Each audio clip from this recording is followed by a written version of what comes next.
Alrighty, ladies and gentlemen, welcome back to the Tyler Creates YouTube channel. In today's video, we're going to be jumping right into it. As you read the title of the video, I'm going to be attempting to build a generator with an alternator. We're going to see if this works. It may not work, but yeah, for those of you that don't know, which most of you do know, 1979 camper, caveman camper, has solar, not enough power for me to do really anything. I can run my computer right here for 2 hours. It's a desktop computer, and it'll run it for about 2 hours, and that's 2 hours to dead, like 50%. Lights start flickering, the 12-volt lights. So we'll kind of go over the issues that I'm having, and then we'll go and take a look at this idea I have. I'll get into I'm gonna do my solar setup in a later video, a different video. Very rudimentary, like you're talking about the most dirt cheap setup you could do. Like there is no one on YouTube that has done it cheaper. I am broke, therefore my setup resembles that of a broke person. So let's get into it. So in this cabinet here we have my very simple solar setup. Under there, two heavily used group 35 batteries, to be specific. They're Les Schwab batteries. One's a XHD and one's an extreme power. They're starting batteries. They're not used for this. I don't care. I got them for free. One of them got a cracked top post, or the plastic's cracked. Combined, both of those batteries, one's from like 2017 or something like that, and the other one's a little newer, but they're both over, I believe, 5 years old. Each one supplies about 15 amp hours of power. That's what I calculated running this through an inverter. I'm pretty sure I calculated the loss, and it worked out to be about 15 amp hours per battery. I got about 30 amp hours with the computer and running three 12-volt lights. So at 0.29 of an amp at 12 volts. So somewhere around the 30 amp hour range, 15 per battery. They're lead acid batteries. I really don't like lithium. The reason I don't like lithium mainly is because of it's very the sourcing for lithium and cobalt is definitely not great. So lead acid is the way to go. You can only discharge lead acid to 50% depth of discharge because the lead acid plates, the lead plates will degrade heavily. And people might be like, well, there's lithium in your phone.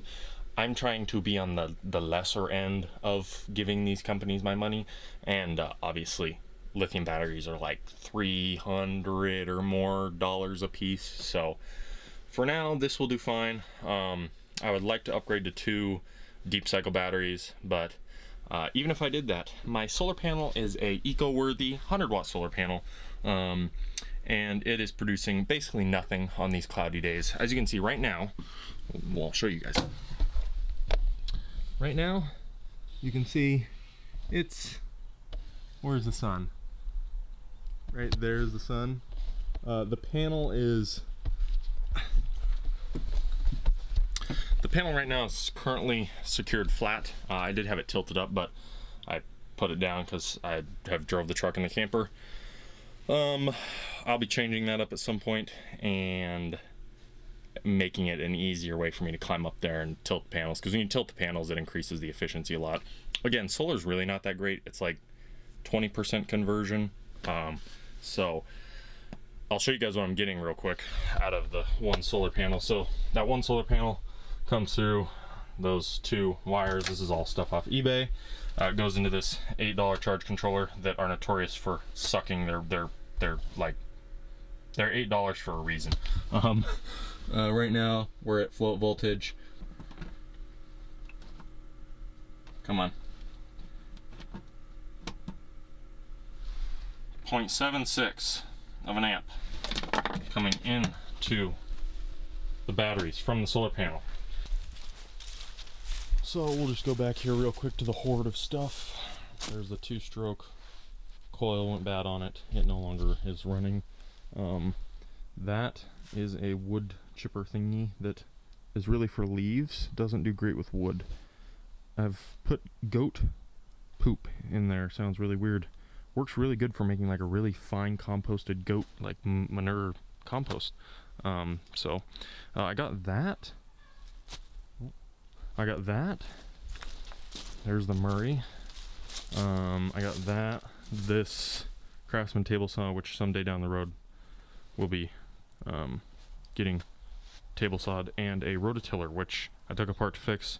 Didn't end up fixing it, but if you'll look back here, I have this motor that I just threw back here. Should have covered it up. I did, but the tarp or the plastic bag flew off. I'm gonna see if I can get this thing out of here real quick. As you can see, someone painted this. This was not me. But Briggs & Stratton 3-horse.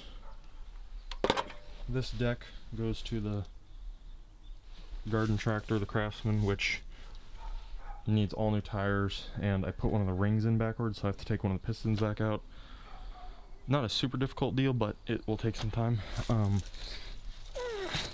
I don't know I don't know anything about this motor, really. I don't even know if I made this thing run. These blackberries, dude. Doing this with one hand, y'all, is not easy.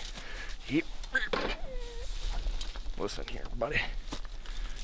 There it is in all of its glory. I'd like to put a exhaust extension to make it quieter if I do actually like turn it into a generator, if this like works. This frame was originally for the like rototiller thingy that had a gear that was like trashed, and the needle bearings were trashed, and I was gonna fix it and I didn't end up fixing it. So as you can see, this little 3-horse is tiny. Alrighty, ladies and gents, I do not have a camera that permits me to be able to stand and show my stuff in the shot, so I'm gonna just see how I can do this here. I think I may actually try sitting down. Hopefully this chair doesn't collapse. I'm gonna get seeing a few things. Oh yeah, this is really awkward. I'm used to standing. Here we got the Bosch AL25X. It's remand. That's great. Dude, I don't know if it works, actually. I have no clue. If it doesn't work, there will be a massive jump cut and I'll have to wait and order an alternator. But we're gonna see what the old Briggs has in store for us. I think first thing is I'm getting it off these pieces of angle. So yeah, let's see here. So as you can see, here it is sitting flat now. Obviously this is a very small motor. Briggs 3-horses are tiny motors. So I think next up is the spark plug I'm going to get out of here.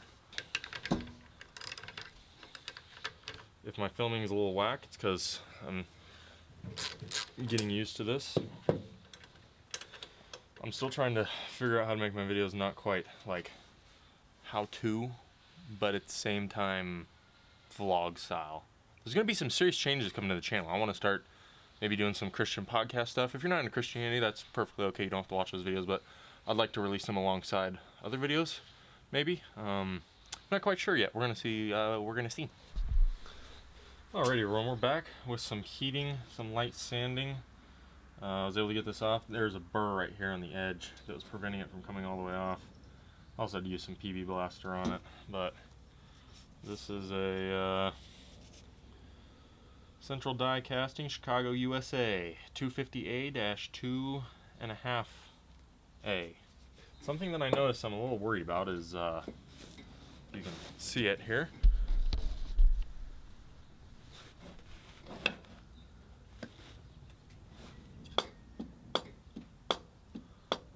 It's got a decent amount of side play in it. That's not wonderful by any means of the word wonderful. I'm wondering if I should take this cover off. I'm surprised these are coming out. The only reason they are is probably because this thing was covered in a light coating of oil. I honestly don't remember. I may have sprayed this thing down. I don't think I did, but I could have sprayed it down with PB. Or not PB Blaster, what do you call it? WD-40. course, we got some deal there that I'll make sure and fix. Governor linkage that's not really linkaging. That gasket's seen better days. If we can, we'll go ahead and reuse it. That gasket's rough. Maybe ordering some parts for this. I don't know what someone did here. How is this? Oh, there's nest stuff in the ting.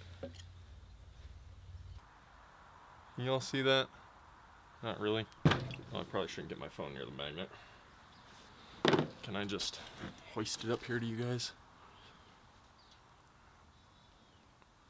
Yeah, you can see there's junk in there. Can't even get it out.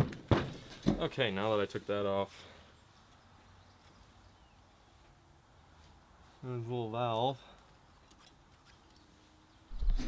Alrighty, would I like to run this thing, heat the oil up, get everything out of the bottom? Sure. Am I going to do that? No, because I believe this oil has water in it, I think. I don't quite remember.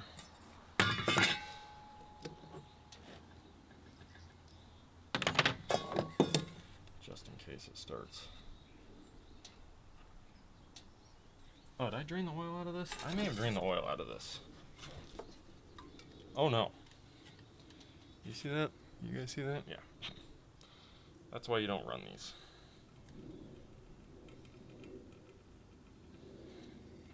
Mucho amounts of water. Oh. There's probably half a cup of water in there.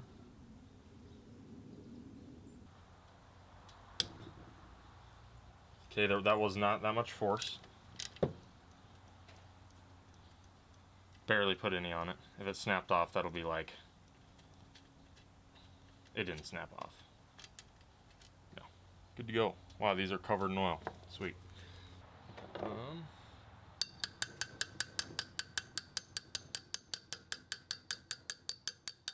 Makeshift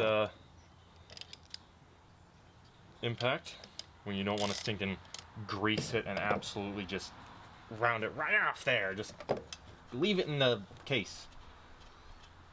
80% of the time. Whoa! I just breathe in a mosquito. You can get something thing that was. Get out of here, boy! Can that go on my nose? Darn bugs! What's up with bugs, man? It's like, a breathing human. I'm gonna go right in his nose. This thing would be cool for like a little cruiser cart. It's not gonna put out enough horsepower to be like a monster. You just go with a 5-horse if you want to do that. And 5 horses probably rev better. And these are old. I want to say these might be from the 60s. Okay, moment of truth. Can I get this off without, well, one, getting a ton of stuff where it shouldn't go. Right back on. See if I can get it.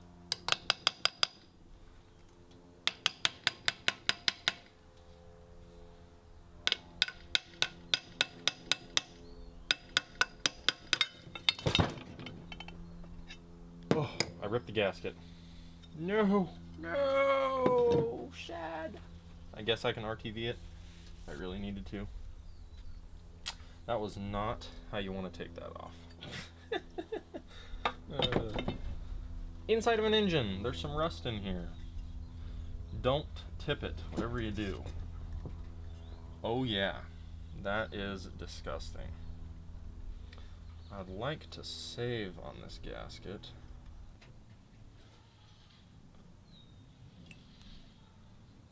There's basically no, there really isn't any. Yeah, there's really no play. Oh my gosh. Paper towels, quick, where art thou? Not super upkept. Not a lot of metal, just a lot of crud. Like really, just kind of blech. Nothing like, oh, this thing's not gonna run. I'm glad I took it apart. Let me tell you, because this doesn't have a filter, No. Gib.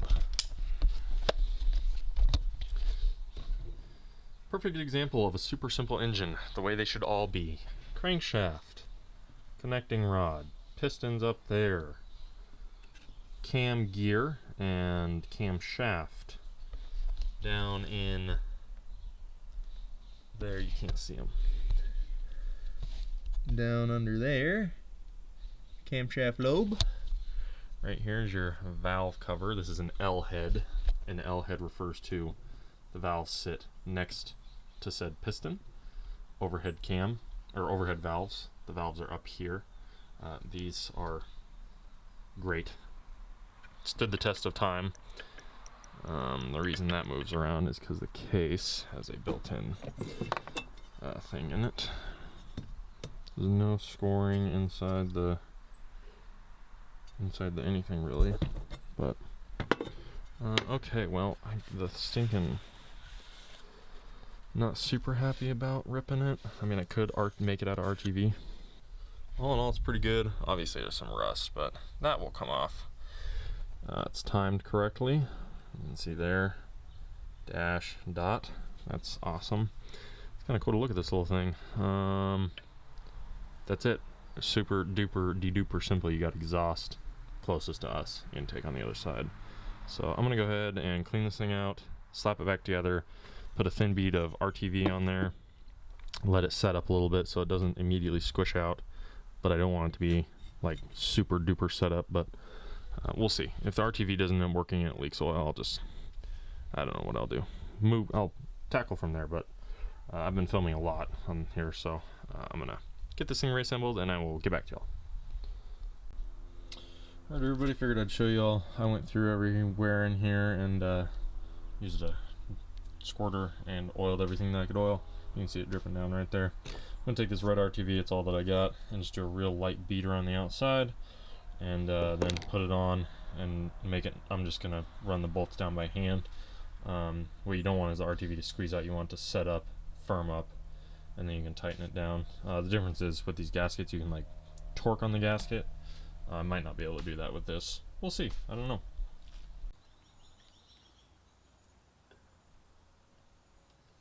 Dang it. I just got RTV on my knuckle. Shoot. The secret to RTV is to let it set up a little bit. A lot of people just put RTV on, and me included. I used to just put it on and then crank it down. You really are supposed to let RTV sit and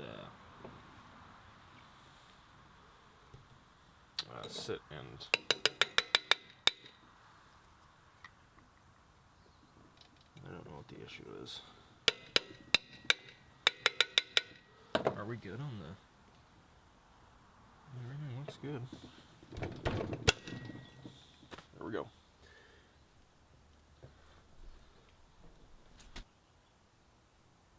.55, that's a good coil.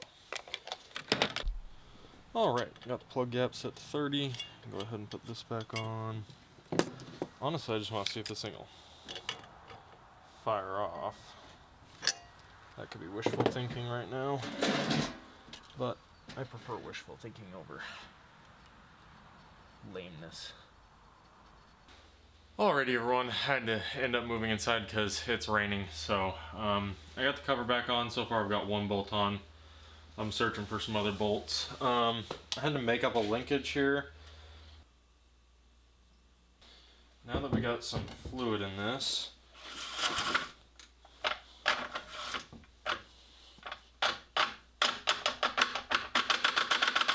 why is this not? What? This thing supposedly has a recoil.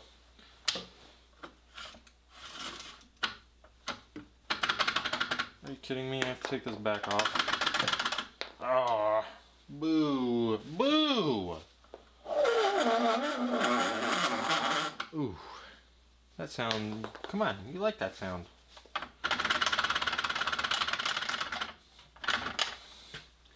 Is there no way to get it to, why? Dude, how am I supposed to get anything in there? Yeah, That's what I thought.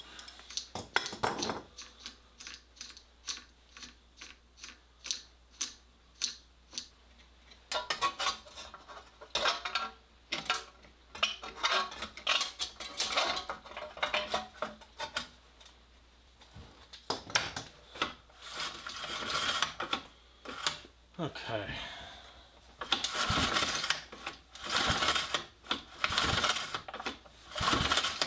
Okay, I say we go get some gas and test this thing out. I got my kill switch here. I think I need something to be able to short this out. I don't know.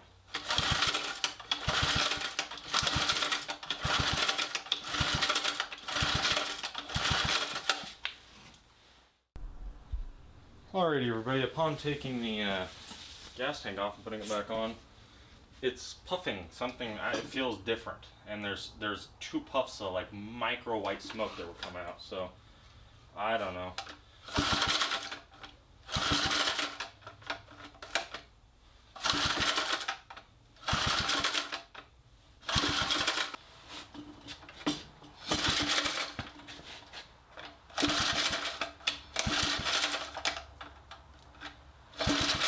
Okay, I gotta be done. I got so much stuff to do tonight. Okay, oh, my finger. Catch y'all in the morning. Oh, my shoulder. Alrighty everybody, we are back. It's the next day. I tried doing some research and couldn't come up with anything. So I broke down and posted it on a forum that I'm part of, the Smokestack forum for small engines of many different sorts, styles, and kinds. So, something I didn't realize that someone posted on the forum. This and this are a different color than the block. This motor is actually probably not from 1988. Was the year I thought this motor was from based on the date code. It would have been 88, the 11th month, the 9th day at plant 3. But this does not correspond to this, and the color of this does not correspond to this. So these, I'm gonna guess, are off a different engine, and the block is something else. So I thought that might have been the case because these Briggs 3 horses I thought were a lot older. I don't know when they made them until, but I thought they were like 60s and 70s, maybe 50s. I'm not quite sure. I don't know. At some point, Briggs and Strattons start to get really old and they look round and they're way different. But at some point they move away from this Briggs look. So also upon further investigating, this carburetor does not have a fuel pump. You saw a short clip of me pulling on it and pulling on it.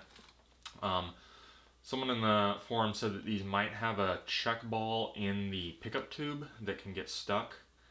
And I had this off and I didn't look, so I'm going to look at that and see if I can see if there's a check ball. So I'm going to take this carburetor back off and get back to you guys here in a little bit. And because these have not been documented, I'm going to document this. Alrighty, so I'm just going to go ahead and take this off. Should be 2 Phillips screws. I got these really tight last night because I did not want them coming off. So as you guys can see, this is the underside of this little carburetor. There is nothing here but a pickup tube, screen on the bottom, and that's it. So I'm gonna see if I can find a check ball, see if I can't fix this thing. Yeah.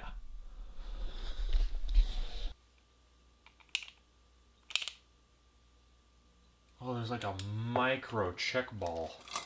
I wonder if I can just pierce the screen with this little torch cleaner.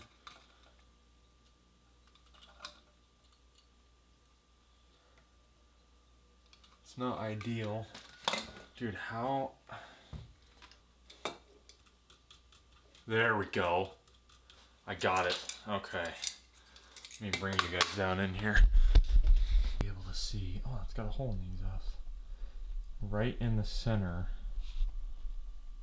is a little check ball. and you can hear it.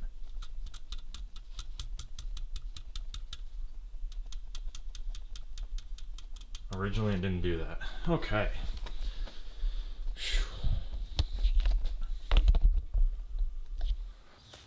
Alrighty, we're gonna see if we can get this thing running. My head's not in frame. I don't know how this is gonna go.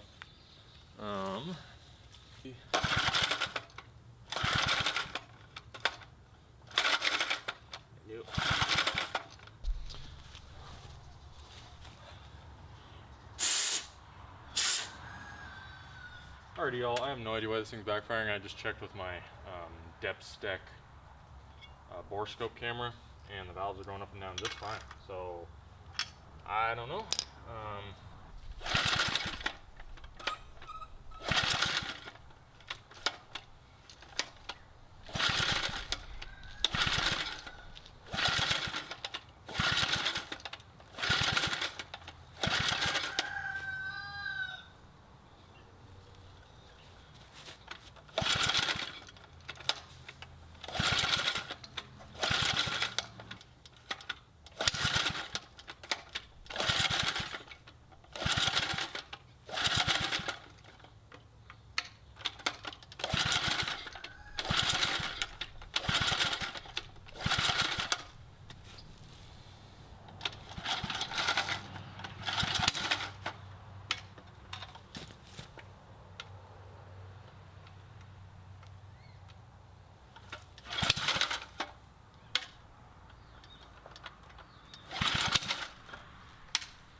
So here's the deal. We're getting fire, spark, ignition at the wrong time. Don't know why that is, but what I'm going to do is get this piston on top dead center on its compression stroke, not intake or exhaust, and I'm going to see where the magnet is for this coil in relation to the flywheel. Maybe somebody put a flywheel on here and it's the wrong flywheel. Who knows?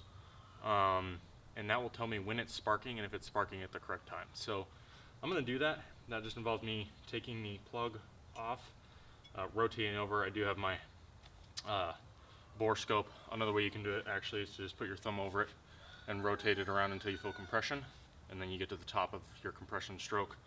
And then I'm going to see where this coil is pointing, or where it is in relation to the flywheel. It should be right around or on top of or passing over the receiving magnetic end on the flywheel to get the spark to be sparked via disrupting the coil field. Tired, sorry, pulling on stuff, it's like but yeah, let's see.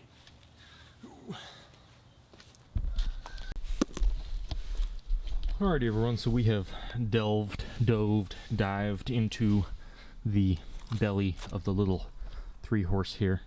Well, we were inside yesterday, but we were in the belly of the beast yesterday. We're on the exterior of the belly of the beast. Your puller thing with the balls, that as I believe the way these work is as momentum builds, they go out into these little keepers, pardon me, and when it's not, it's in here and engages. There's 1, 2, 3, 4, 5, 6. There's 6 of them for each hole. Flywheel, I was just able to really lightly tap on it. As I had suspected, it wore the pin off. It actually didn't shear it, it like wore it off. So it was able to spin timing. Thankfully this is an L head. Yep, there it went. Fell right out. Look at that. Actually wore it off. I guess it did its job. I wonder what happened. How that sheared. Well, I'll see if I can make one, or yeah, I should be able to make one of these. I think they're relatively easy to make. Oh, here's our points. and condenser. So I'm gonna go ahead while I'm in here and sand these down and scrub in here, because it's looking pretty rough. So I figure while I'm in here, I might as well give it a little bit of just a courtesy scrub. Really nothing crazy, but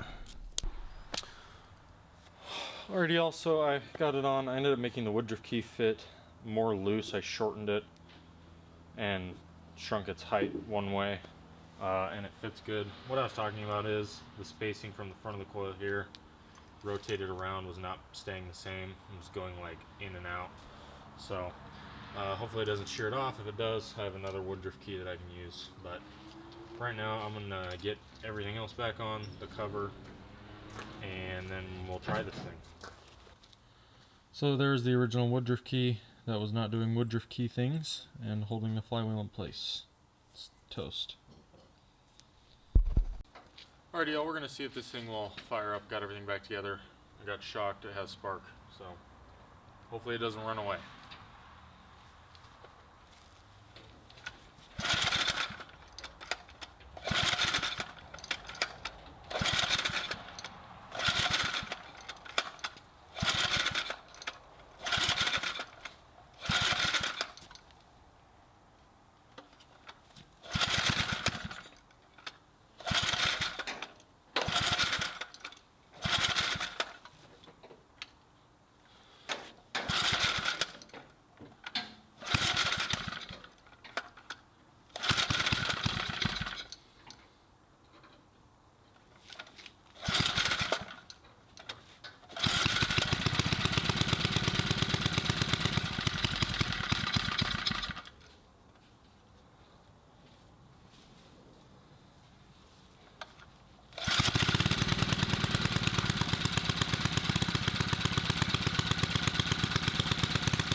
Yay!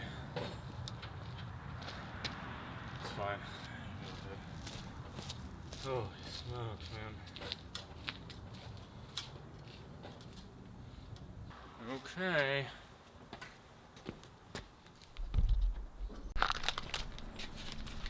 Holy smokes, that's bright. Alrighty, ladies and gentlemen, the sun is extremely bright. It is a nice warm day today. As per expected, I had to wait like quite a while. I ended up ordering these parts. Did a lot of research here. There's this forum that I'm a part of called the Smokestack forum for small engine stuff, all sorts of small engines. Because I didn't know what this thing was, how it worked. I didn't know anything about it. So this is called a VacuJet. This is a Briggs & Stratton VacuJet carburetor. It works via vacuum generated by the piston, which draws fuel up that pickup tube and into this motor. This thing here that I destroyed and was trying to rewrap and screwed up is a needle. It's a needle and a jet. This thing this is the float bowl. There's no float, and there's no needle. There's no needle and seat. There's air fuel mixture screw. The reason this thing ran so bad, somebody took the jet out and didn't put it in. I don't know if they lost the jet or what, which would make sense as to the key shearing off. It was running really hard, and you pair that with, I guess, what it was on, a rototiller, probably not going to go so great. So I'm going to take you guys in. We're going to get this off. I also got a cap. Hopefully it's the correct style and fits. So yeah, this is a VacuJet carb. They're apparently really simple to work on. The next iteration from this is called a Pulse-A-Jet carb, and those have a fuel pump. I'm not quite sure on those, but the part I ordered is, I'll bring you guys in and show you it. But yeah, just some backstory. It's been days since I recorded, so let's get right to it. Ooh. Alrighty, everybody, we are up close here, a little closer than I would like. First of all, we're gonna take this off. This goes to the, this one's also leaking. I forgot to put an O-ring in there. That goes to my leaf shredder deal. This right here, hey, it fits right on. Hey, that looks nice. This right here is the Briggs & Stratton vintage part that I got off eBay. Of course, eBay is the best place for used vintage stuff. Part number 299059, valve/needle. I did want to touch on the fact that there is, wait for this jet to go over. So I did want to touch on the fact for this that there are two different sizes for these. The actual threaded part here, I believe this was 5/16, something like that. The one that goes to that's got a Pulsa jet is actually a bigger needle seat, I believe is what you would call this, or needle retainer. It's the part that this needle screws into. This is obviously your jet here. First thing we got to put in here is this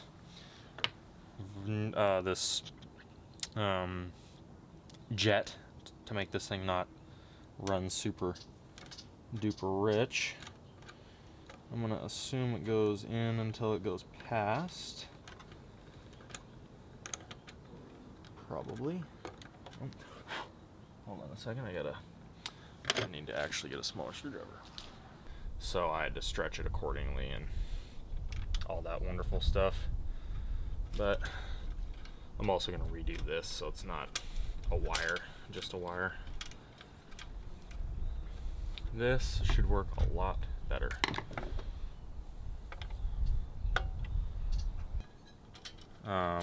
And now I'm gonna go set this up on the ground, and it should fire up in a couple pulls.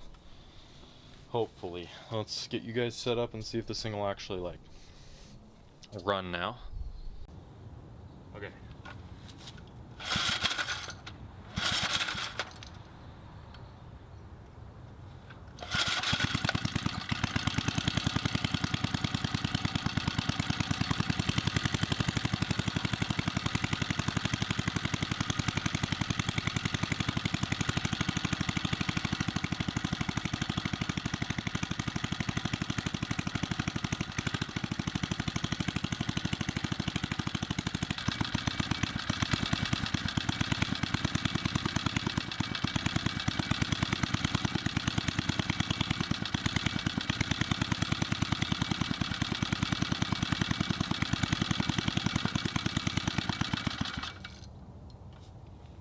Wow, this thing's kind of hard to adjust, I'm not gonna lie.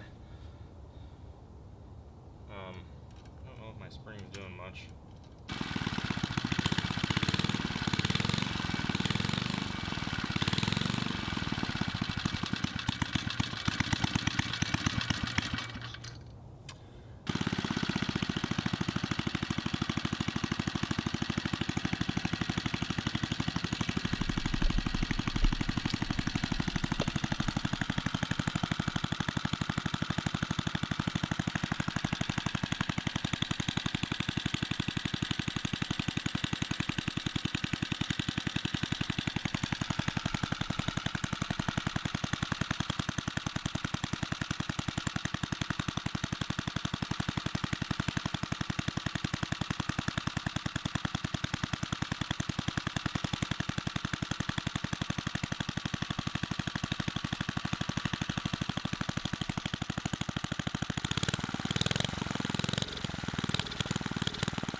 There you go, ladies and gents. Look at that.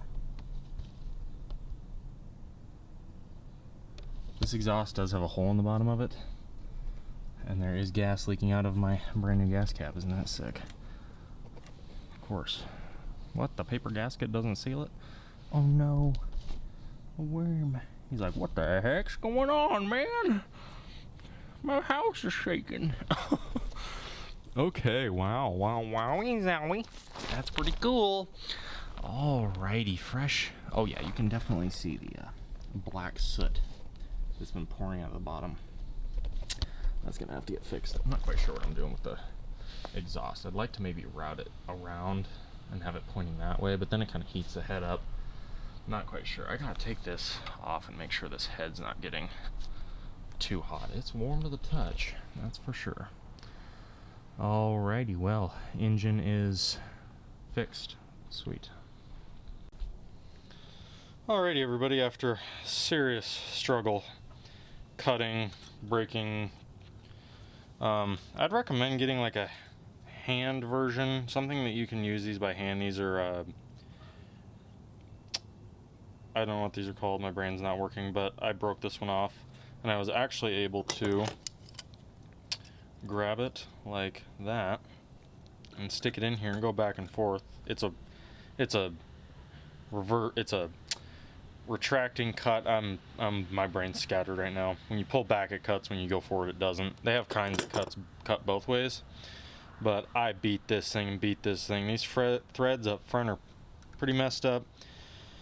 The ones down in there don't look too bad. I also went in there with a file and microfiled it, and I got this punch here, and I originally tried punching it out. That didn't work. Then I just started punching it all the way around, and then I got next to it, and this punch is grounded at an angle, which was kind of annoying, but I was able to punch right down next to where I'd cut, and I basically like peeled a rectangle out, a really long thin rectangle, punched it out. So now I should be able to just collapse this in the head and get it to come out here.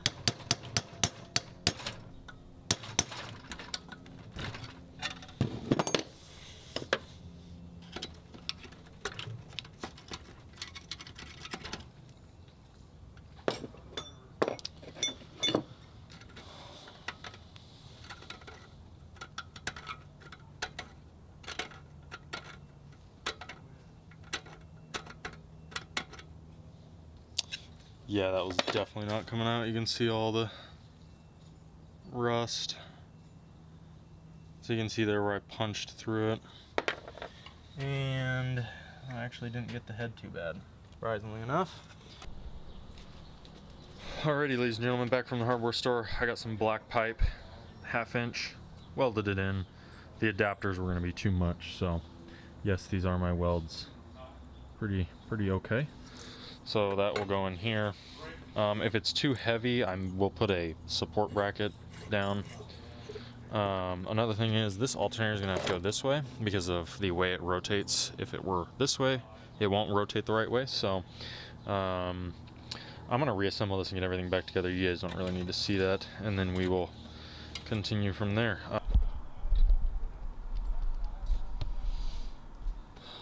Alright, everybody, it's late. I got this little board made for it. Sorry I didn't film that. I'm really trying to get this done quick. I'm spending a lot of time on this. I just made a little frame for it. We'll see. But I should just be able to fire this thing right up here.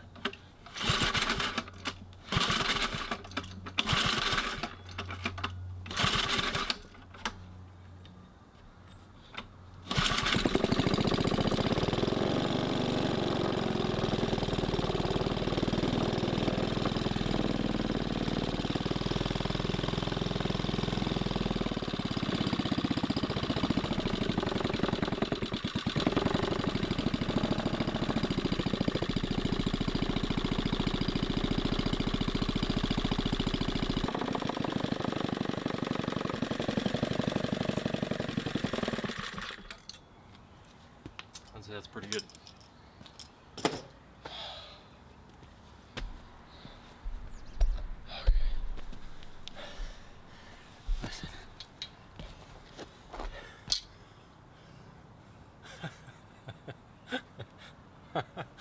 catch you guys all in the morning. Oh my gosh. It's leaking. Of course it's leaking. Alrighty everybody, we are back. It's the new next day, yeah. Okay. I'm gonna try making the bracket out of wood. If this doesn't work, I'll resort to something else, but what I'm gonna do is cut this out, make this a square. This is going to be cut out, and it's just going to mount around this thing with maybe some space around it once I get it cut.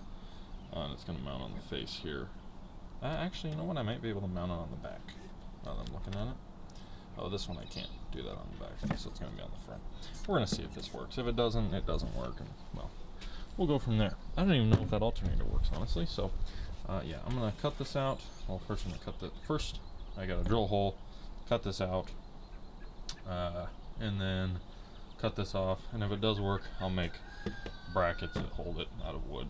I'm doing wood because I don't have any metal, and metal is not cheap around here. Like, just straight up don't have the money. Wood is super cheap, so yeah, let's get to it.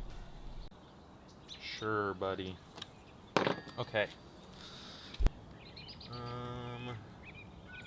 I'm gonna see if I can get this alternator to sit a little more flush, and then I'll get back to you guys after I get wood cut to mount this thing. So y'all really don't need to see that. It's just me kind of trimming around in here, and then we'll line this thing up and get it mounted.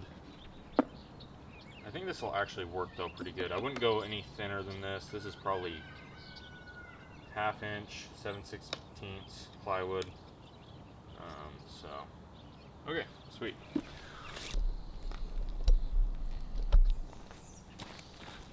Alrighty everybody, it's time for this mad science project to come to life here. I don't know if this is gonna work. This is quite interesting.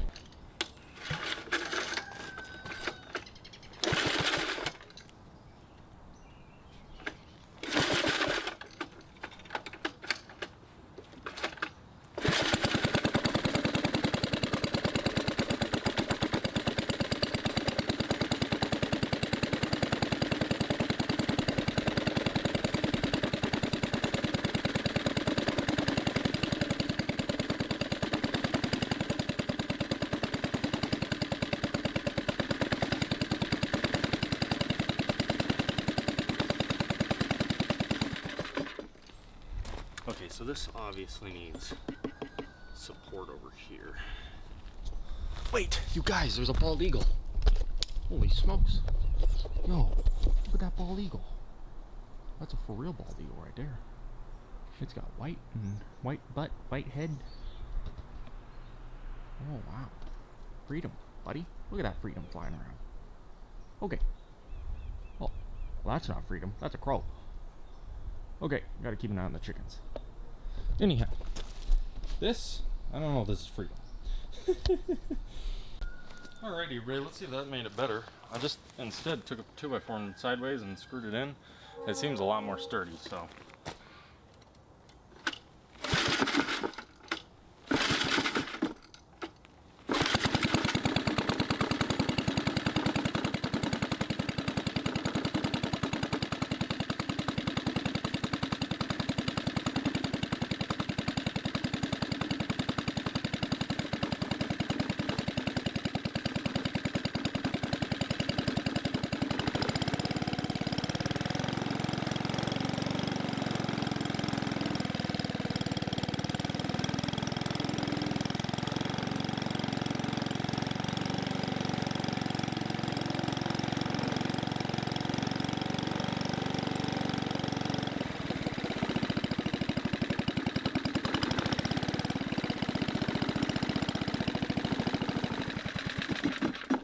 Okay, so couple ideas I'm having.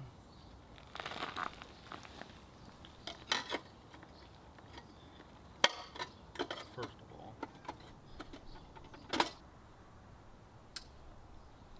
I'm gonna see if I can find some more 2x4, because if I can, I want to run this all the way up here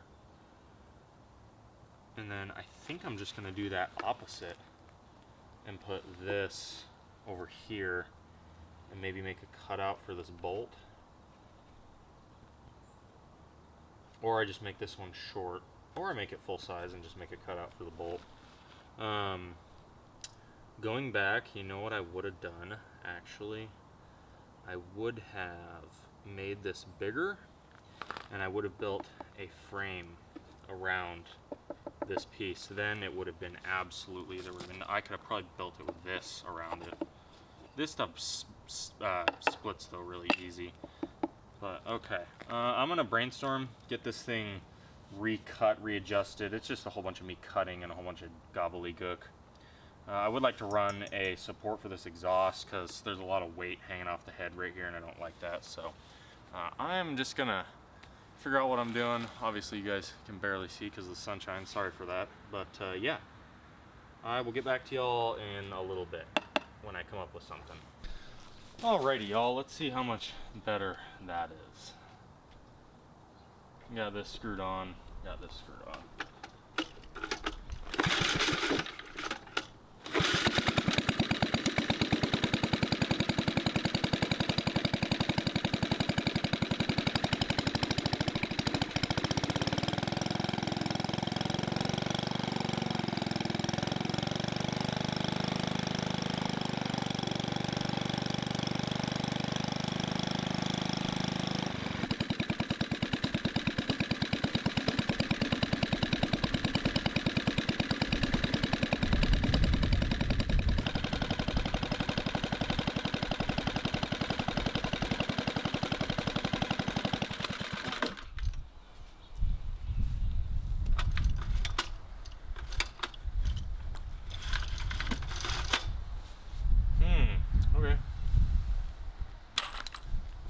I'm gonna do some fine tuning on this thing, y'all, and well, I don't quite know what else I'm gonna do. I gotta think about where to go from here. I think we're probably gonna move on to wiring, and yeah, I can't think of anything else. It does okay. It's needs a little carburetor work, but other than that, not bad. Alrighty everyone, it has been a long time since I recorded. Honestly, I don't even remember what I filmed last for this video because it's been such a drawn out troubleshooting ordeal. Needless to say, it's been like a week and a half since I filmed. So I'm just gonna take y'all through what I did, some revisions, and yeah. So first things first, got a battery monitor. So there's my battery monitor there. I'll be doing a video on this later, but you can see here that top left is voltage in the batteries, current is 0.5 milliamp discharge, power is 0.7 of a watt, 138 watt hours. The watt hours, the amp hours, and the runtime are all not really accurate. The runtime's accurate, but everything else isn't. So this thing is just sitting here. I never really showed you guys. There's my exhaust fan that runs out when this thing's sealed. There are my batteries. So yeah, I got my inverter and all that. So jumper cables, the main thing of this video. It has now changed a lot. Really, it hasn't changed that much, but I'm gonna explain to you guys what all I've done. So, in here is a Volkswagen Rabbit alternator. It is internally regulated. It is a Bosch, I believe, AL25X. These two wires here are your charging wires. This is your blue wire or excite wire. Ran to the switch. The way it works is, I believe when it's off, I have it set up, I think. When it's off, the alternator charges its own field. So when I have it off, the alternator is not charging its own field, aka exciting this wire, creating a field inside the alternator to generate electricity. When you turn it on, it allows current to flow, thus exciting. This right here is just temporary. This is where my positive lead goes. None of this is tied to the alternator. The alternator is actually fully isolated because of the wood. that's just my ground. Positive goes on there. These are hot from the battery. So what else did I do? I don't know if I showed you guys the exhaust, but I got the exhaust put on. It kept coming loose and vibrating really bad because it's obviously heavy. So I strapped it down, made a little exhaust shield for it. This is hot because I've been running it. Quieted it down a lot, this exhaust shield did. Without the exhaust shield, it kind of, it's just kind of loud. The nice thing is this is all out here so far. It kind of has its own cooling effect. Got just a generic plastic air filter with foam in the bottom. Doesn't seem to be melting it. Got a new cap, and I got a new plug for the oil filter. Completely redid this, took the 2x4s, flipped them up on end, did 2x4s all the way around, 1 screw, 3 on top, some screws that hold the plywood down better, and I got one going this way. It does pretty good. It still has a tendency to run around a bit. My recoil system's wanting to fly apart in there. It kind of makes grindy, angry noises every once in a while, but not a big deal. The keyway came loose on my 4-inch pulley down there. It's only keyed on one side, and I had to tighten it down real tight, and I put Loctite on there, blue Loctite. So the belt is tight. It's a little off, but it doesn't seem to be doing a whole lot. You can kind of see, so like that is lined up.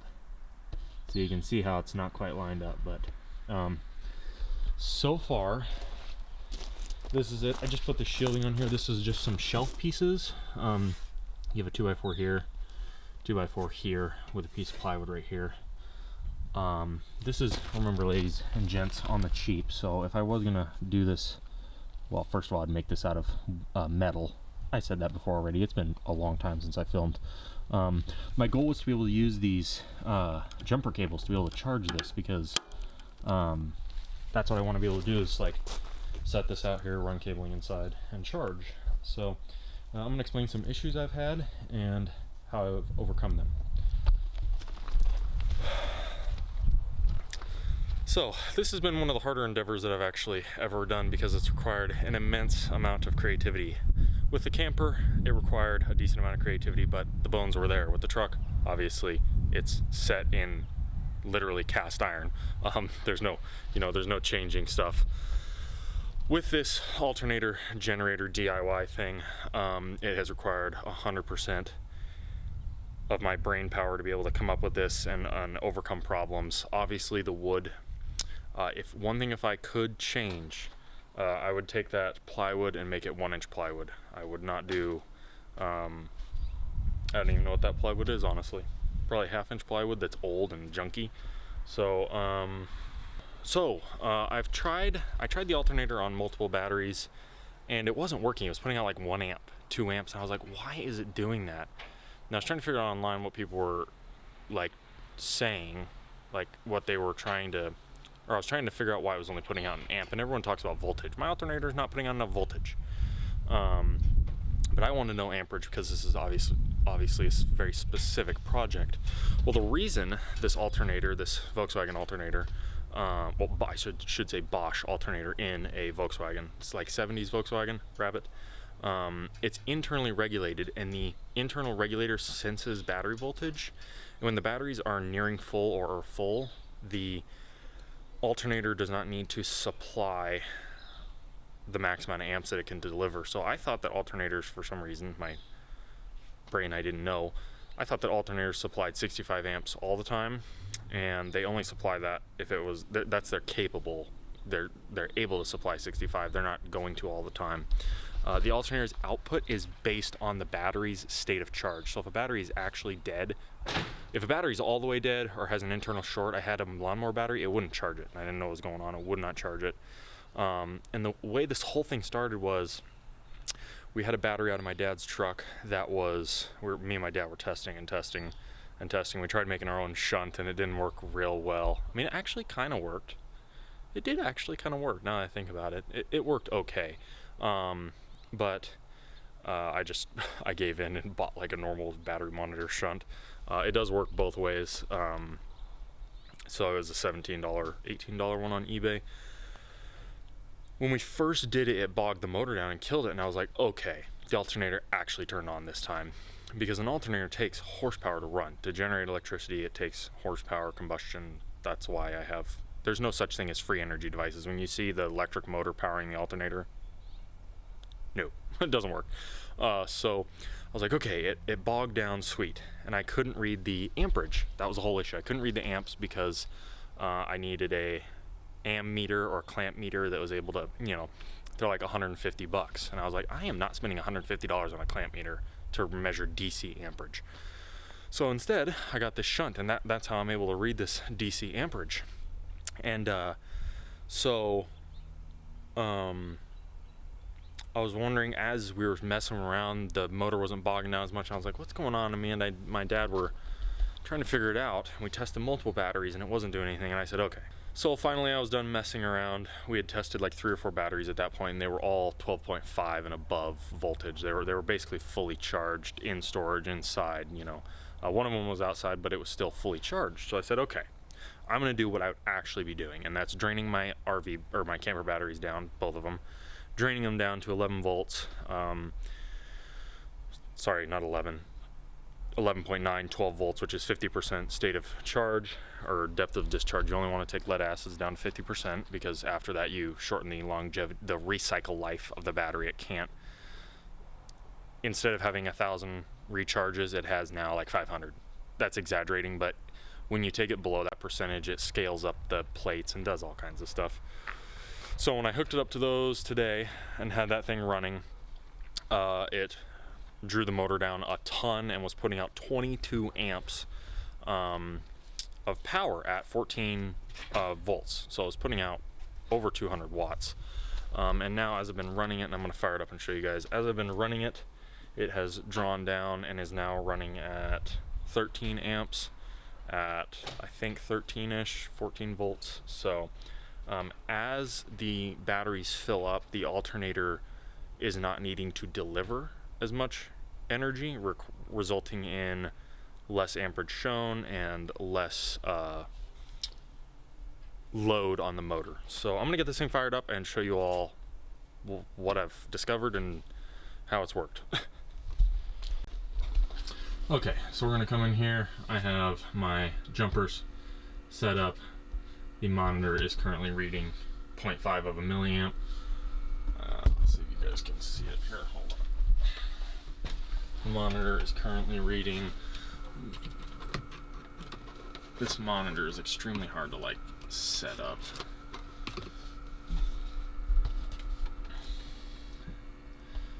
Our main focus is the voltage in the top left and the amperage that is now reading half an amp. Sorry, half a milliamp? I don't know. It's reading 52 milliamps, 52 milliamps. So let's get this thing fired up so you guys can see what's going on.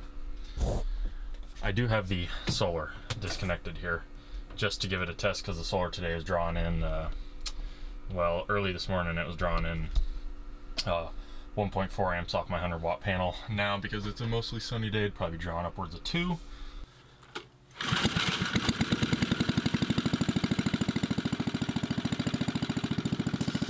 Now we're at idle. I want to show you guys what happened.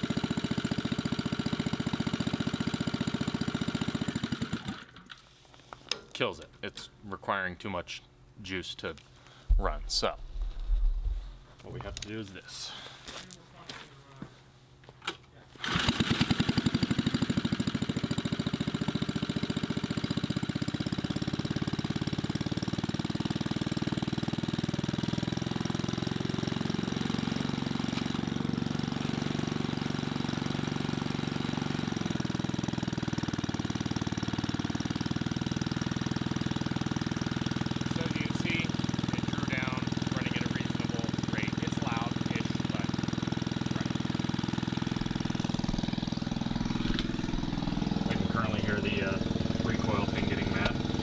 We are now pulling in 14 amps, 13.4 amps at 13.9 volts, equaling 181 watts.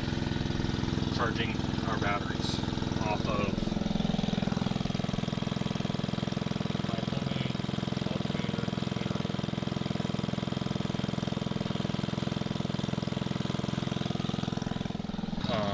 So yeah, I'm gonna build an enclosure for it. That's, yeah.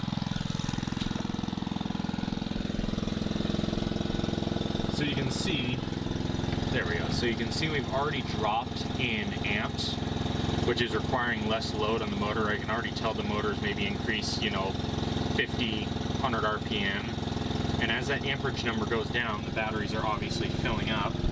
And as batteries are filling up, there's less load, less fuel consumption. Technically speaking, I should be able to tell when these batteries are full when the amperage drops down real low. That's when they're getting like very full of power. There's my shunt right there, by the way. So I got negative from this side over to that side, shunt, solar power coming in here and there. So, and then my load for this and for the 12 volts flow through that, so I can get an accurate reading of how much amperage and amp hours I have when I do this whole test and get this thing charged.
So as you can see, as this thing's charging, since I last talked to you, we're already dropping. We went from 11.1 to 10.5 amps as these are filling up.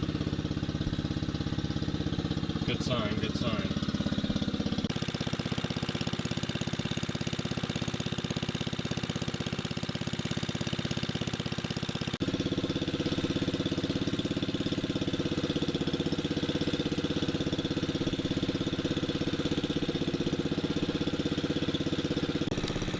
Alright everybody, so this is me at 50 feet away from the alternator generator. I would say it's relatively quiet. I wouldn't say it's necessarily any louder than maybe your traditional store-bought generator.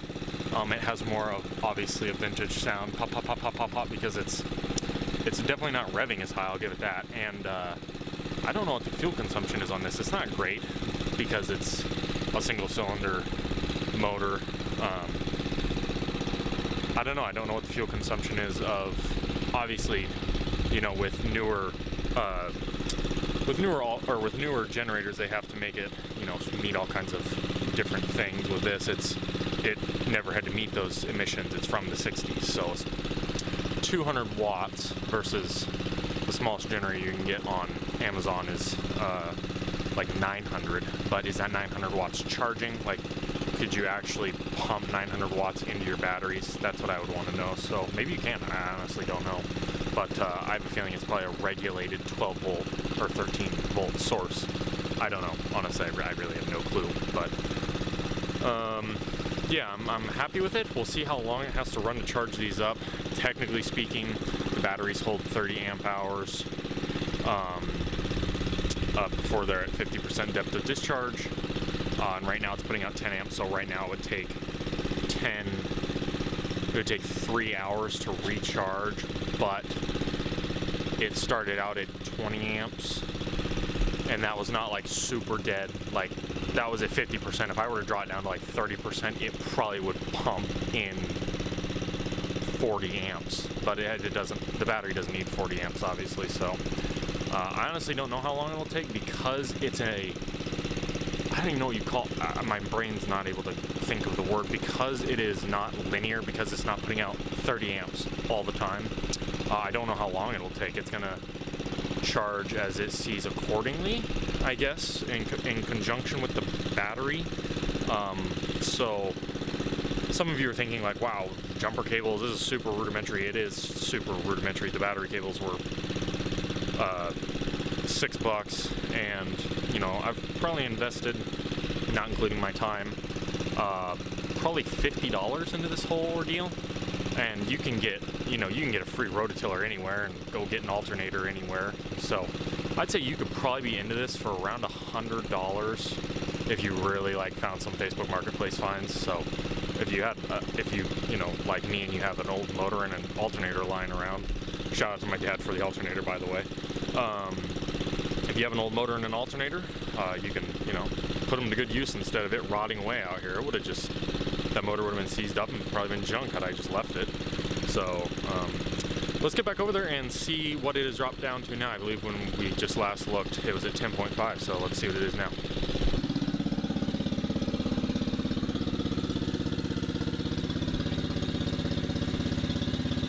9.8 amps, so it's dropped quite a bit.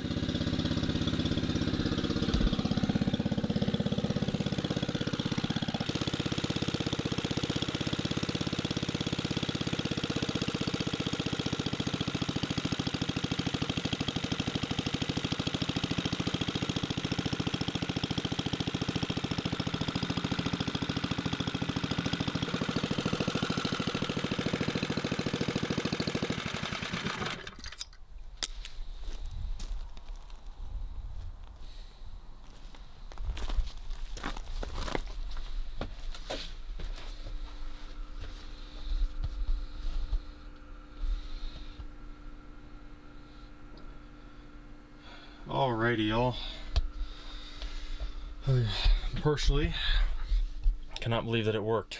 I was quite proud of myself on this one. And that's kind of dorky.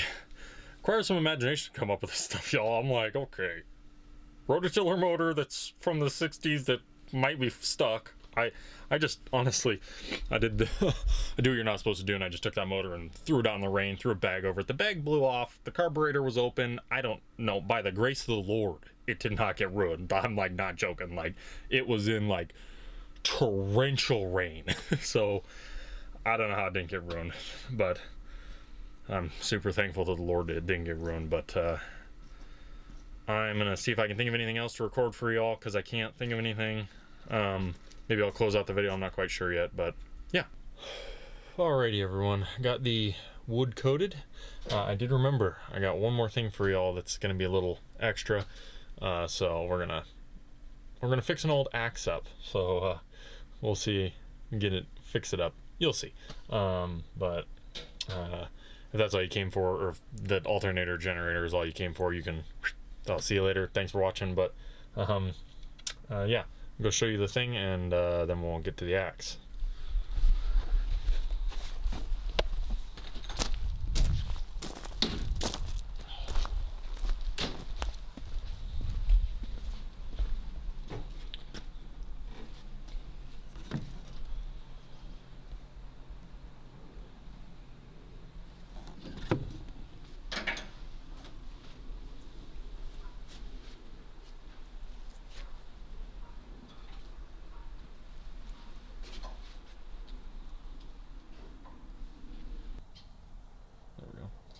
So this thing says Homestead on it, and I think it's got a number 4, but I'm gonna see if I can give this thing some good looks once again, because it's definitely in need. So let's see what we can do here. I think first I'm gonna hit this handle with some 80 grit.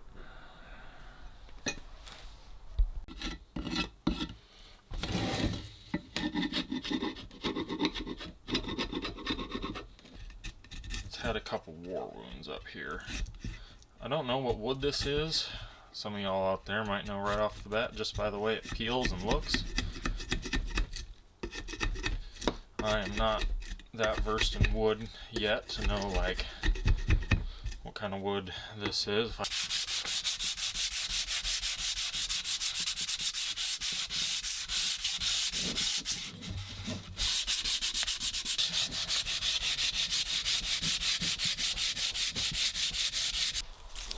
So my dad had a good point. I should see if this thing stays together before I invest all this time into sanding it.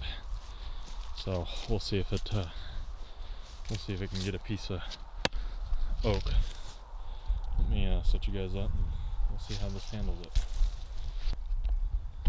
Alright, let's see how this thing handles a piece of wood here.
I'd say that's pretty.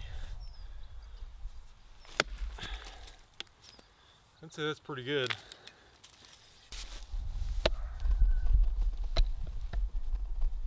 Don't see nothing wrong with it.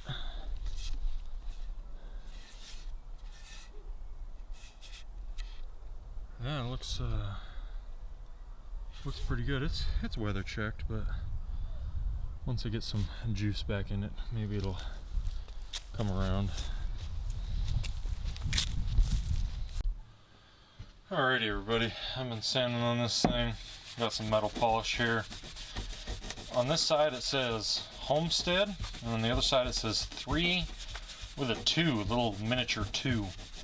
I'll show you all that here in just a second, as soon as I get done rubbing this in.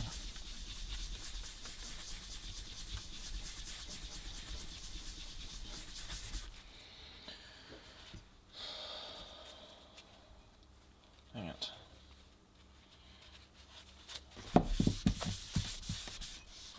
I should probably go sharpen this before I do this, actually. Otherwise it'll rust. Alrighty y'all, I'm just going to take some mineral oil, rub it into this, and then I'll top it with a coat of beeswax.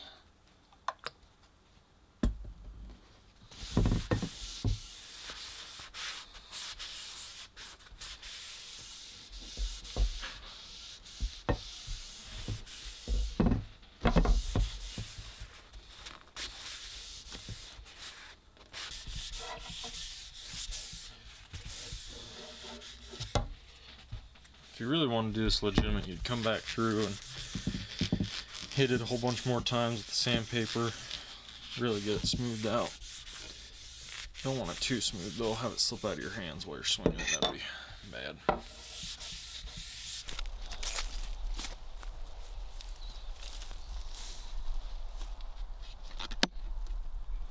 Well, ladies and gentlemen, I'd say that's mission accomplished.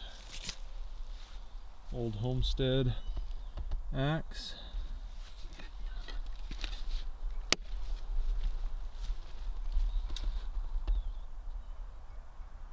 Homestead.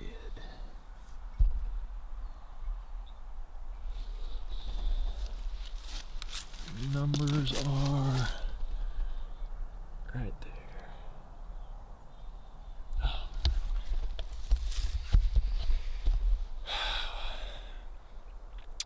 Well, ladies and gentlemen, I hope you thoroughly enjoyed this video. This was not necessarily a how-to video, just me doing what I'm doing. I hope you all, nonetheless, enjoyed seeing me and my trials that I had to go through with this, and there will be more videos with it in the future, and you'll get to see all kinds of videos, obviously, over on the channel. Got this old double-sided axe fixed up, this old homestead axe, and yeah, other than that, hope the Lord's watching over all you out there, taking care of you, and thank y'all for watching. If you did enjoy the video, dropping a like and commenting helps a lot, and if you like my content, you can head over to the channel. I got all kinds of stuff that will be coming out and all kinds of revival stuff that has already come out. Other than that, thank you all so much for watching, and I will catch you all in the next one. God bless. Whew, look at that sky.